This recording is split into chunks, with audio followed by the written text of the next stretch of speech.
Salam əziz müəllimlər, hər vaxtınız xeyir olsun. Bildiyimiz kimi sertifikasiya artıq bir gün qalıb və sizlərə dəstək məqsədi ilə növbəti videonu çəkirəm. Bu videomu 8-ci sinif biologiya dərsliyində kim daha çox qaçar mövzusunda yuxarıda verilmiş, sağ yuxarı küncdə verilmiş şəkillə bağlıdır. Bildiyimiz kimi burada bizdə ağciyərlərin şəkli verilib və ümumiyyətlə bu nisbətən çaşqınlıq yaradan məqamdır. Dərindən nəfəs almaq, dərindən nəfəs vermək, nə qədər hava daxil olur ağciyərlərə, nə qədər hava xaric olur. Bildiyim şəkildə, başa düşdüyüm şəkildə bunu sizlərə izah etmək istəyirəm. Mütləq şəkildə bu şəkli diqqətlə baxırsınız və burada verilən oxlarla verilən hissələri diqqətdə saxlayırsınız. Sakit nəfəs aldıqda ox hardadır, sakit nəfəs verdikdə ox hardadır, dərindən nəfəs aldıqda hardadır, dərindən nəfəs verdikdə hardadır. İndi mən bunu şəkili çəkmişəm sizlərə. Və gəlin əvvəlcə nəyə fikir verək? Yadımıza salaq, dəyişən və ya tənəffüs havası eyni fikri ifadə edir, 500 millidir. Sakit nəfəs aldıqda ağciyərlərimizə daxil olan havanın miqdarıdır. Əlavə hava 1500 millidir, ehtiyat havanın miqdarı 1500 millidir, qalıq hava isə 1000 millidir. Bunu bildikdən sonra, indi gəlin baxaq görək, bizə o şəkildə əslində nə demək istəyir? Bildiyimiz kimi, sakit nəfəs aldıqda ağciyərlərə 500 milli hava daxil olur. Buna dəyişən və ya tənəffüs havası deyilir. Gəlin fikir verək, sakit nəfəs alma zamanı haranı göstərib bizə şəkildə? Nəfəs aldığımız hissə. Ona görə də mən də bax burada 500 milli dəyişən havanı bu hissədə qeyd eləmişəm. Deməli, amma dərindən nəfəs aldıqda kitabımızın cümləsidir. Əlavə olaraq 1500 milli də hava qəbul edirik ki, buna əlavə hava deyilir. Deməli, biz dərindən nəfəs aldıqda 500 dəyişən 1500 əlavə hava, cəmi 2000 millilitr hava qəbul etmiş oluruq. Yenə kitabımızın cümləsidir. Dərindən nəfəs verdikdə isə əlavə olaraq 1500 də hava xaric edirik.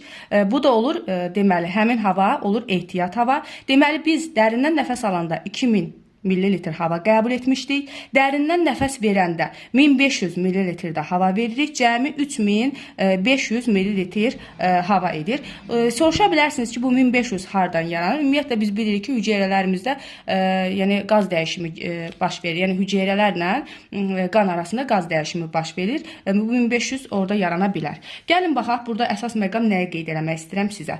Asan yolla necə bilə bilərik? Deməli, biz sakit halda nəfəs alanda, kitabımızda da bax, şəkildə bunu belə göstərib. 500 milli hava qəbul edirik ki, bu dəyişən havanı, buna tənəffüs və ya dəyişən hava deyilir. Deməli, dərindən nəfəs alanda 500-dən əlavə 1500 də qəbul edirik əlavə hava. Onda deməli, biz dərindən nəfəs alanda 500 gəldi, hara çıxdıq? Bura qədər gəlib çıxdıq. 1500 də əlavə hava qəbul edirik. Cəmi nə qədər hava qəbul etmişdik? Cəmi 2000 millilitr hava qəbul etmiş oluruq. Deməli, dərindən nəfəs verəndə isə buradan gəlib çıxırıq bax bu hissəyə. Əlavə olaraq, yəni 1500 də hava veririk ki, buna ehtiyat havası deyilir. Deməli, onda baxaq görək buradan neçə milli oldu hava? 500, 1500, bu da 1500 oldu, 3500. Dərindən nəfəs verdikdə. Hansı hava qaldı? Qalıq hava qaldı. Qalıq hava ümumiyyətlə ən dərin nəfəs vermədə belə, görürsünüz, ən dərindən nəfəs verdikdə belə qalıq hava ağciyərlərdə qalmış olur. Çünki ağciyərlərin quruluşu süngərvari quruluşdadır. Ağciyərin bir-birinə yapışmaması üçün, toxumanın bir-birinə yapışmaması üçün, ağciyərin süngərvari quruluşda qalması üçün mütləq onda həmişə 1000 millilitr qalıq hava qalmalıdır.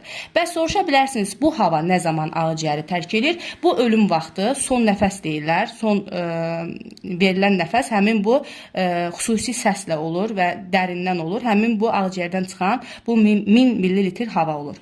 Deməli, ağciyərlərin həyat tutumu məsələsinə gələk. Ağciyərlərin həyat tutumu deyəndə bura daxildə dəyişən hava, əlavə hava, ehtiyat hava.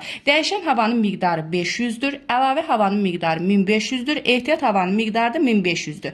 Cəmi ağciyərlərin həyat tutumu 3500-dür. İndi gəlin bura diqqət edək.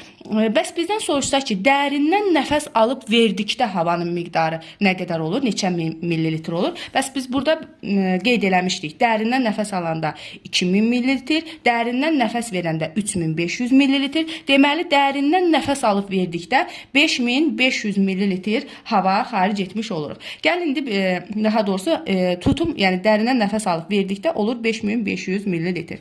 Deməli, sakit halda 500. Burada sakit halda bax bu hissəni nəzərdə tuturuq.